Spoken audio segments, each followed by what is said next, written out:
રહ્યા છે આપ જોઈ રહ્યા છો TV9 સુપર 6 ન્યૂઝ સાથે હું છું માનસી સોની।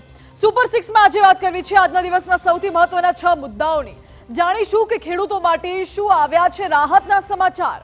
કાળઝાળ ગરમીમાં એસી વાપરતા પહેલા તમારે શા માટે રહેવું જોઈએ સાવધાન, અને વિકાસના દાવા વચ્ચે ગુજરાતમાં લોકો પાણી માટે કેમ પોકારી રહ્યા છે ત્રાહિમામ।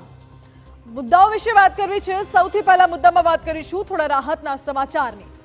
કેરળમાં થઈ ચૂકી છે ચોમાસાની સત્તાવાર એન્ટ્રી। જી હા, સત્તાવાર ચોમાસું બેસી ગયું છે કેરળમાં, જ્યારે બીજી તરફ મેઘાલયના ચેરાપુંજીમાં પણ વરસાદે બોલાવી છે રમઝટ।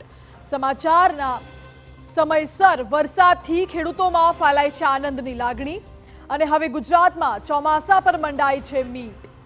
બીજા મુદ્દામાં અમારે આપને કરવા છે થોડા સતર્ક। જો તમે પણ એસી વાપરતા હોવ તો આ સમાચાર જુઓ। આપના માટે ખૂબ જ જરૂરી છે આ સમાચાર। તમારી થોડી પણ બેદરકારી તમને ભયાનક સ્થિતિમાં મૂકી શકે છે, કારણ કે એસી સાબિત થઈ શકે છે કોઈ બોમ્બ જેટલા જ ખતરનાક।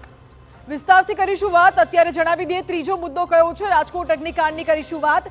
દુર્ઘટનાના 6થા દિવસે પણ એક્શનમાં જોવા મળ્યું તંત્ર, પરંતુ આ એક્શન વચ્ચે કોંગ્રેસે સરકાર પર કર્યો છે ગંભીર આક્ષેપ એ છે કે સરકાર માત્ર નાના માછલીઓ સામે જ કરી રહી છે કાર્યવાહી।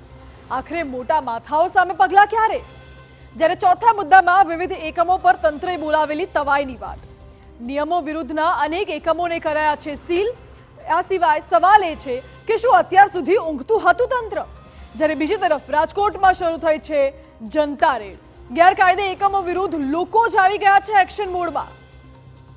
પાંચમા મુદ્દામાં નિહાળીશું વાત ખૂબ જ શરમજનક ઘટનાની। વિકાસના દાવાઓ વચ્ચે ગુજરાતમાં અનેક ગામ તરસી રહ્યા છે પાણી માટે। મુદ્દો એ કે ગતિશીલ ગુજરાતના દાવા વચ્ચે પ્રજા માટે પાયાની સુવિધાઓ પણ કેમ નહીં? અને અંતમાં એ વાયરલ વિડીયોની વાત કે જેને જોઈને તમારા હોશ ઉડી જશે। એક તરફ જીવના જોખમે ખેડાઈ રહી છે સફર, જ્યારે બીજી તરફ રીલના ચક્કરમાં યુવાન પોતાના જીવને મૂકી રહ્યું છે જોખમમાં।